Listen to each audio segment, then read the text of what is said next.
अस्सलाम वालेकुम नाज़रीन, आवाज़ न्यूज़ सां गॾु आहियां संझा सैयद ऐं आऊं आहियां बिशारत सुमरो। हलंदासीं हेडलाइंस तरफ़।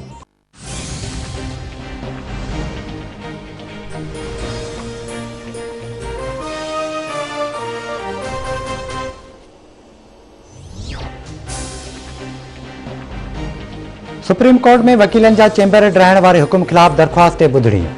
अटार्नी जनरल ऐं एडवोकेट जनरल इस्लामाबाद खे नोटिस जारी। अदालत अंगारे ताईं वकीलनि जा चैम्बर ड्राइण खां रोके छॾियो।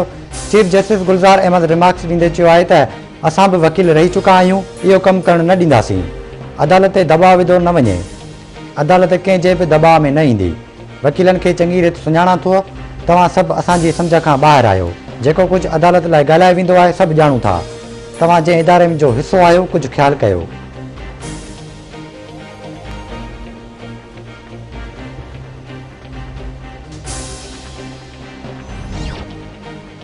मुल्क में कोरोना वायरस जा माण्हुनि मथां हमला जारी। कोरोना वायरस वधीक वठी ॼणनि खां हयातियूं खसे वरितियूं। फौतुनि जो अंग वधी 12,804 थी वियो। NCOC मूजिबि गुज़िरियल 24 कलाकनि दौरान 1541 नवां केस ज़ाहिर।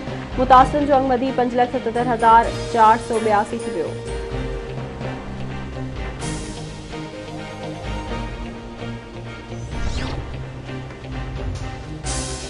वज़ीर आज़म इमरान खान अॼु लाहौर जो दौरो कंदो। वज़ीर आज़म इमरान खान मुख़्तलिफ़ इजलासनि जी सदारत कंदो। इमरान खान पंजाब जे वॾे वज़ीर ऐं गवर्नर सां मुलाक़ात कंदो। वज़ीर आज़म सदारती चूंड जे हवाले सां पंजाब असेंबली जे मेंबरनि सां पिणु मुलाक़ात कंदो। FATF पाकिस्तान के हंदड़ साल जून ताईं ग्रे लिस्ट में ही बरक़रार रखण जो फ़ैसिलो करे वरितो। FATF पाकिस्तान के रहियल 3 नुक़्तनि ते अमल करण लाइ 4 महीननि जी मोहलत ॾेई छॾी।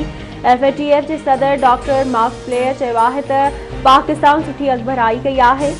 टेरर फाइनेंसिंग जे मामले में ख़ामियूं ॾिठियूं वयूं। पाकिस्तान आला सतह ते एक्शन प्लान ते अमल दरामद जी ख़ातिरी कराई आहे। हिन वक़्तु पाकिस्तान खे ब्लैक लिस्ट में नथो विझी सघिजे।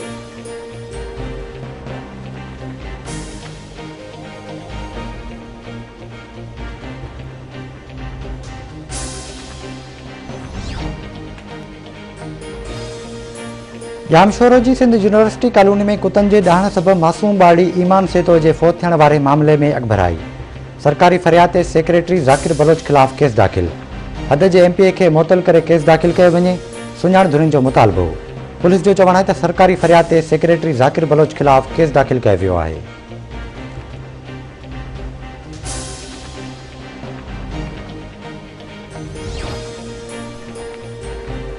करोंडी वेझो ॻोठ हाजी अता मोहम्मद मशवरी में घरू तकरार था जवाबदार आसिम मशवरी पंहिंजी ज़ाल रिहाना खे क़त्ल करे छॾियो। इस्लामाबाद पुलिस वाक़े वारे हंधि पहुची लाश खणाए अस्पताल मुंतक़िल कयो। पुलिस जो चवणु आहे त वाक़े जी वधीक जांच कई थी वञे।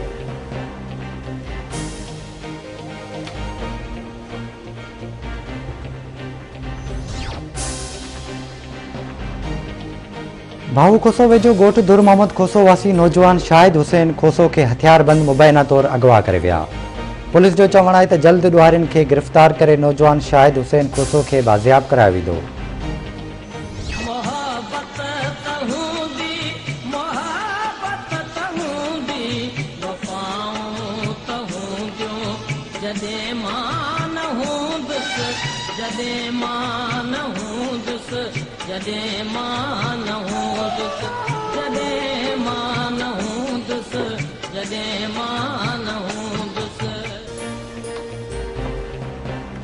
ऐं नाले वारे रागी सादिक फ़कीर जे विछोड़ खे 6 साल विहामी विया। सादिक फ़कीर विछड़ियो ज़रूरु आहे पर मदाहन जी दिलनि में अॼु बि ज़िंदा आहे। हिन जा ॻायल गीत अॼु बि झरझर में गूंजी रहिया आहिनि।